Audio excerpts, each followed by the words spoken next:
There we go. At 4,500 square kilometres and 6% of Scotland, this park's biggest in the UK and one of the biggest in Europe. And so land management, how we use our land, is absolutely crucial in tackling the climate emergency. Now you may think of the Cairngorms as a place of snow-capped mountains and pine woods and so on, but actually it's a place of peatland. About half the park is peatland soils, about a quarter of the park is deep peat, as indicated on this map. This is the big carbon store in this park. We may have as much as 150 million tonnes of carbon stocked away in these peatlands, so we have to look after them.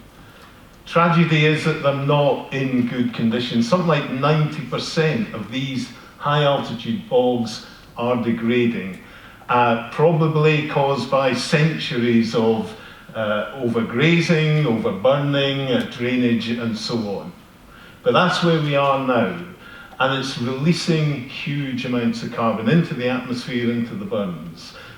We estimate something like 750,000 tonnes of CO2 equivalent is being lost from these bogs every year. That's something like the CO2 used in heating about 250,000 homes in Britain. It's a huge carbon loss from these bogs. The good news is that landowners across the park are engaging with this, are looking to see how can we repair these bogs. And there's a whole range of novel techniques that are being developed using peatland action funding to see how can we fix these. And again, the good news, it's happening. These bogs are being repaired, but they're being repaired at something in the order of 400 hectares per annum, which is again a fantastic tribute to the partnerships that are delivering this. But at this rate, it will take something like 200 years to fix this area of damaged peatland. So it is very welcome news that the Minister mentioned this morning of new money into peatland restoration. Now this park has about a quarter of Scotland's native woodlands, some really special and iconic landscapes here. And Alison has mentioned that we have relatively low cover of woodland compared to the rest of Scotland, and that we need to increase that.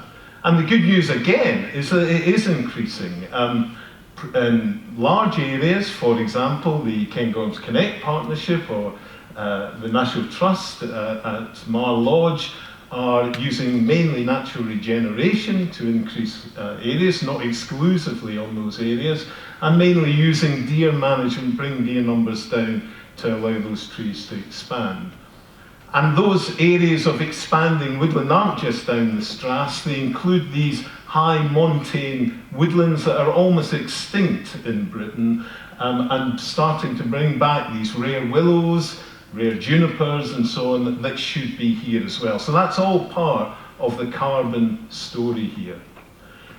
Other areas are using more traditional techniques, which is absolutely fine, but again, as Alison mentioned, and I know there's not all that many people now ploughing, though there is some of it still goes on, mainly using mounding and other techniques like that. We have to be very careful about both the location and methods used. There's no point in losing the carbon in the soils when we're trying to sequester that through new woodland. So a lot of thought and planning has to go into where you're planting new woodland. About 10% of this park is farmland, and it's well known for the production of high quality grass-fed livestock. Now, Chris has made some quite, if I'm allowed to say, stark comments about where we're going with agriculture in Britain and the implication of that for carbon management. I think the farmers in the park would probably say this is a relatively low input system, and it's not a bad way of converting grassland to protein. But we should always be open to new ideas. This is Lynn and Sandra of Lynberwick Croft up at Tolentowel. They're in the audience today. They are two of our young farmers' climate champions. And they're trialling some quite interesting things. They're looking at how can you combine woodland management and livestock management. And they're also using local abattoirs. They are marketing their meat locally. I can promise you it's delicious tasting meat. The livestock eat something like 10% tree leaves, along with obviously grass as the main diet. And maybe the most interesting thing is that it is a net carbon sink. That's quite unusual in terms of British agriculture. So there are some lessons there as a way forward for livestock husbandry in the park. The park was lucky enough, fortunate enough to miss the worst of the recent floods, which were much worse obviously down south, but we did still suffer some farmland flooding.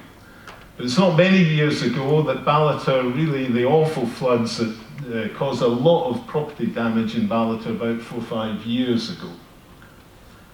Now, nature-based solutions are part of the answer here. This is the RSPB's Inch Marshes Reserve at Kincraig, one of the best areas for wetland wildlife in Britain. What's often not realised is that this is a massive flood storage reservoir, 1,000 hectares to hold water at times of flood, protecting the towns and villages further downstream. At a smaller scale, there's 3 catchment partnerships working throughout this park, looking to slow the flow of water through the rivers, through the burns, looking to expand riparian woodland around these catchments. Now, nobody's arguing that this work will fix everything in terms of some of the super floods that we have to expect in the future. This is Ballater in the middle of the worst of the flooding a few years ago. So some engineering works will be required, but I think it's pretty clear that a combination of bog restoration, of more woodland in the catchment, of slowing the flow through river re-meandering and so on, will help take the peaks off these floods. Nature-based solutions are utterly relevant here. Quite a large part of the park is deer forest and grouse moor, and it's very important to our land-based economy in the park, but there are some challenges here. The high densities of deer, for example, in some bits of the park do present a challenge for some of the work we're trying to do around peatland restoration and around woodland expansion.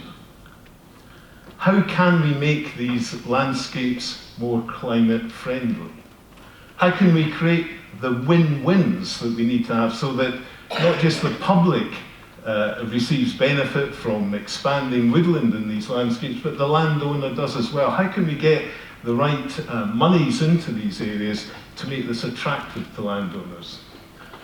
What is the correct science around muirburn in this park? A large part of the east part of the park is burnt regularly.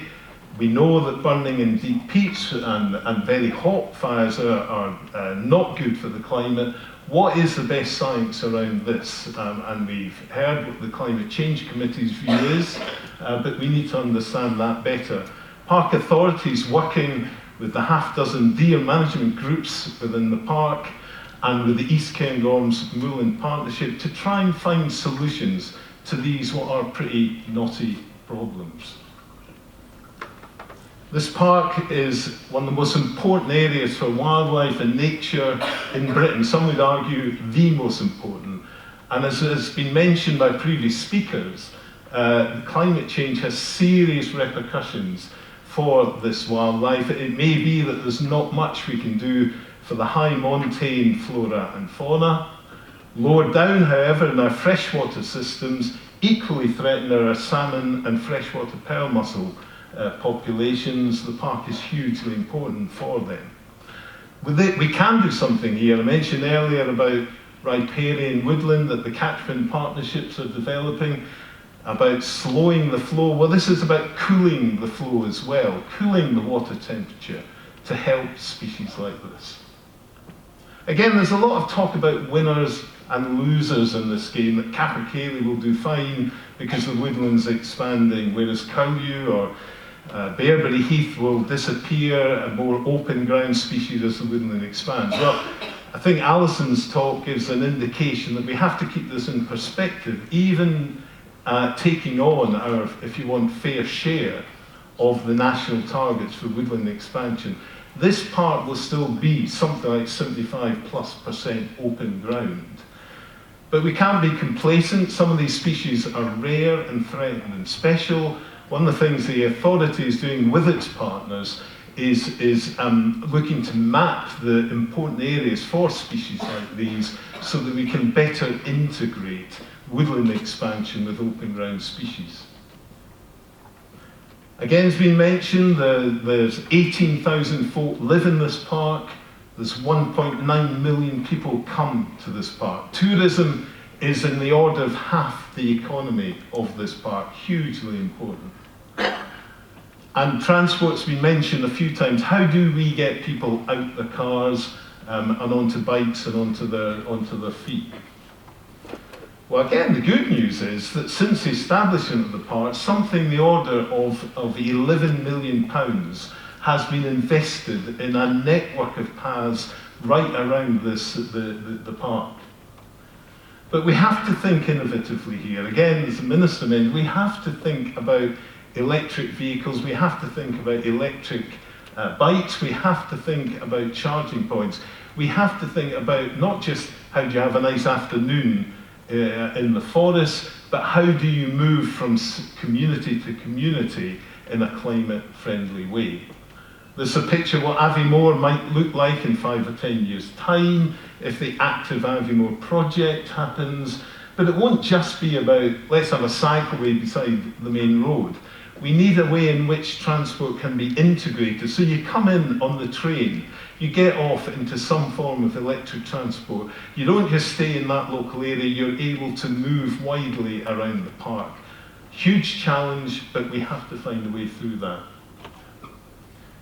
Renewable energy is clearly part of the answer to the climate challenge.